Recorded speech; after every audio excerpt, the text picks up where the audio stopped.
చలో మేడిగడ్డకు బీఆర్ఎస్ బృందం బయలుదేరింది. ప్రత్యేక బస్సులో బీఆర్ఎస్ ఎమ్మెల్యేలు బయలుదేరారు. కుంగిన బ్యారేజ్లను బీఆర్ఎస్ ఎమ్మెల్యేలు సందర్శిస్తామని చెబుతున్నారు. కుంగిన పిల్లర్లకు రిపేర్ చేసి ఆయకట్టుకు సాగునీరివ్వాలని బీఆర్ఎస్ డిమాండ్ చేస్తోంది. కాళేశ్వరం ప్రాజెక్టులో నీటి నిల్వ చేయరాదన్న ఎన్డీఎస్ఏ రిపోర్టును బీఆర్ఎస్ నేతలు తప్పుపడుతున్నారు.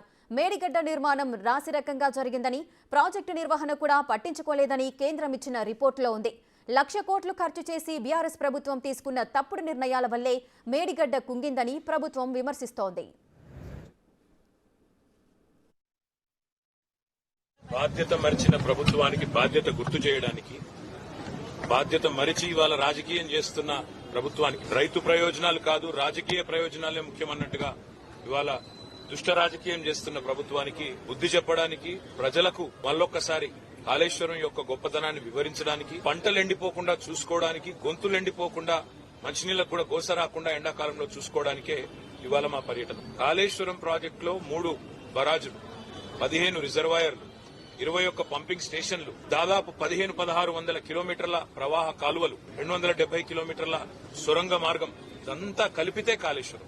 ఇవాళ మా ప్రయాణం మొట్టమొదటిగా ఈరోజు మేడిగడ్డ, తర్వాత అన్నారం పోతా ఉన్నాం. తదనంతరం రాబోయే రోజుల్లో అన్ని రిజర్వాయర్లు కూడా సందర్శిస్తాము, అన్ని చోట్లకు కూడా పోతాము. ఇది మొదటిది మాత్రమే, ఇవాళ పర్యటన మొదటి భాగం మాత్రమే. ప్రభుత్వం తన బాధ్యత మర్చిపోయింది. ఇవాళ వర్షాకాలం లోపల రిపేర్లు చేసి అక్కడేమన్నా సమస్య ఉంటే, సాంకేతిక సమస్య ఉంటే దాన్ని నివారించి రైతులకు నీళ్లు ఇవ్వాల్సిన ప్రభుత్వం బాధ్యత మరిచి మళ్ళొక్కసారి తెలంగాణను ఎడారిగా చేసే ప్రయత్నం ఏదైతే చేస్తున్నదో, దశాబ్దాలు తన పరిపాలనతో కాంగ్రెస్ ఎట్లయితే గోసవుచ్చుకున్నదో తెలంగాణను, మళ్ళా అదే ప్రయత్నం ఏదైతే చేస్తున్నదో దాన్ని ప్రజల దృష్టికి, రైతుల దృష్టికి తీసుకురావడానికే మా ప్రయత్నం.